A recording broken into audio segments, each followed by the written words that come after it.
Hey, what's up, y'all? Matt and Mixes on the mic, and today I want to talk about the NBA Cup. So it started last Friday, but we're still very early on. So this Friday, the 7th, it's going to be when it really kicks into gear. So I just wanted to talk about the groups and who I think will win and what I think about the groups as a whole. So the first group is East Group A, which is probably the weakest group out of all the NBA Cup groups. The Cleveland Cavaliers, they are just leaps and bounds above just everyone in this group. I don't even know. I mean, I guess, kind of like a reward for being good in the regular season last year. They had the best record in the Eastern Conference, so I guess it's a bit of like a reward, but I don't know. It just feels cheap that they're just going to be able to dominate like this.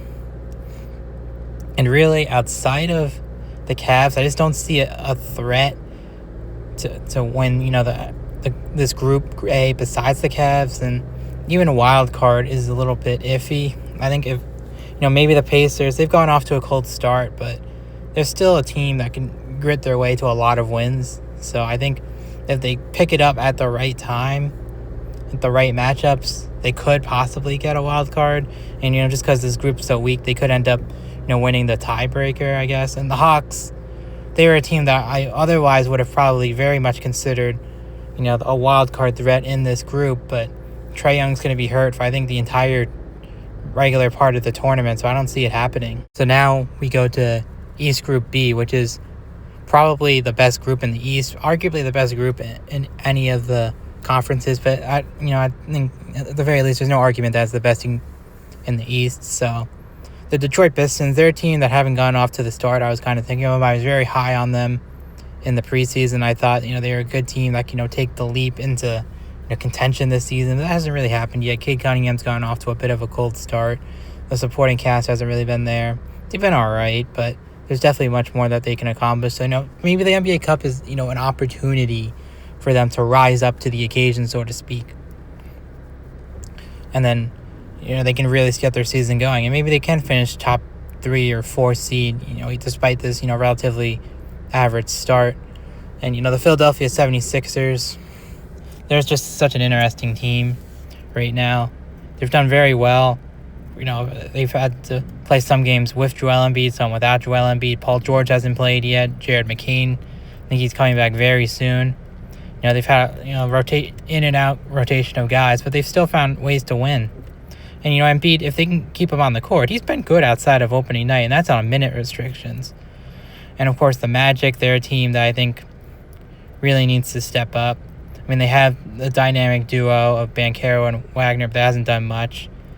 And outside of that, the Celtics, they've had their struggles without Tatum this season. And the Nets, honestly, just forget it. They haven't even won a regular game, let alone, winning one of these, these NBA Cup games.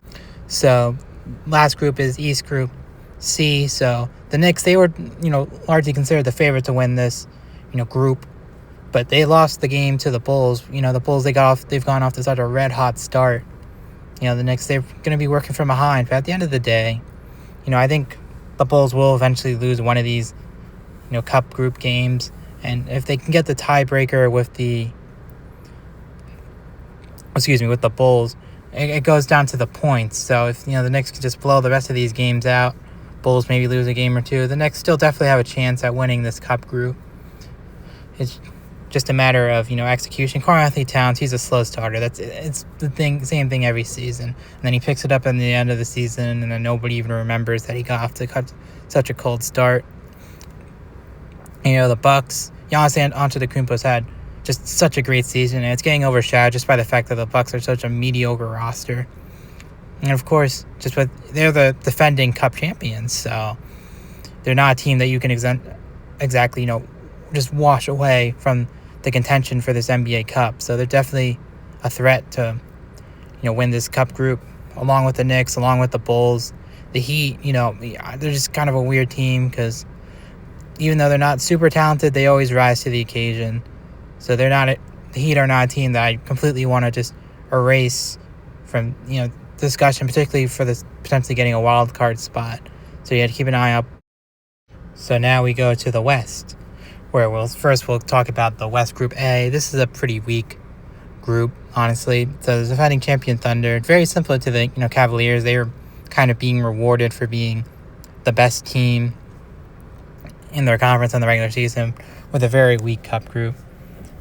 So I'm not, the Thunder, they've looked, very strong considering the fact, championship fatigue, it's largely the same roster. And the one, a couple of guys who could have changed things, their draft pick this year and then their draft pick last year, Nikola Topic.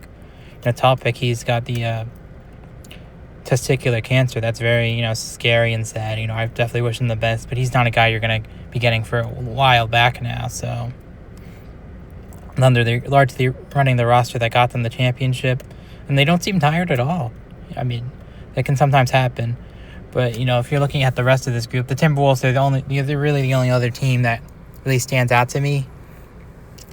Of course, at the end of the day, Anthony Edwards, yesterday he was cleared for contact, so he's a guy who the Timberwolves are going to get back soon. And obviously, that's a very big difference maker if you're going to try and get this, cup, possibly even win this cup group, let alone just get a wild card spot. And then everyone else in this cup group is just extremely mediocre. No one else really stands a chance at even getting a wild card spot. They'll beat up on each other a bit, but those will all be close games, so you're not really going to get the points, the point differential advantage. So there's just no way for the rest of them besides the Timberwolves and, of course, the Thunder to, do anything in this NBA Cup. But, of course, we'll see how Anthony Edwards looks once he's back. So now let's go to the West Group B. This is probably the most interesting group. So I think the Lakers, they very much are the favorites. They were the third seed in the West last year. And then, this season, they had their offseason was a bit underrated. They got some good players like, Marcus Smart, Jake LaRavia. And, of course, this season they had to start without LeBron, but Austin Reeves has absolutely stepped up. He's probably the pick for most improved player so far. So the Lakers, they're looking like the heavy favorites in this group. Of course, once LeBron gets re-implemented, we'll see how that goes. Will the Lakers, possibly take a step down, early on once they're trying to work LeBron back into the, their system. But, I don't think they will. I think Reeves is going to be willing, understanding that it's LeBron.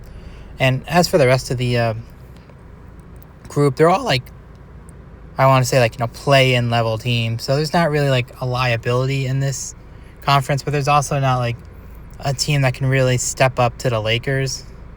The Grizzlies, they're just kind of a mess right now, honestly. John Morant, he's beefing with his coach, just not good. The Mavericks, of course, they got all these injuries. The Clippers, they're looking old. So, there's just no one really to compete with the Lakers for the top. But, maybe one of them can, find a way to stand out, and they can possibly get the wild card spot in the Cup, through point differential. So we'll just see how that goes. So last we'll talk about the West Group C. This is probably the most difficult group. Whoever goes out of it is going to face a very difficult path. So the Houston Rockets, their team are definitely gassed up early. In the preseason, they look like the team that could dethrone the Thunder. They've had a difficult schedule so far, but they've also found some ways to have some good games. Mostly, I think they really need a point guard. Fred VanVleet's not going to be playing in the regular season, and they're just desperately missing a point guard. So yeah, but for now, they still they have a very good core even without the point guard. So who knows what they can, do in this Cup group? Maybe they can find a way to get an advantage, blow some team out, and get the tiebreaker. And the Warriors, they're a very interesting team as well.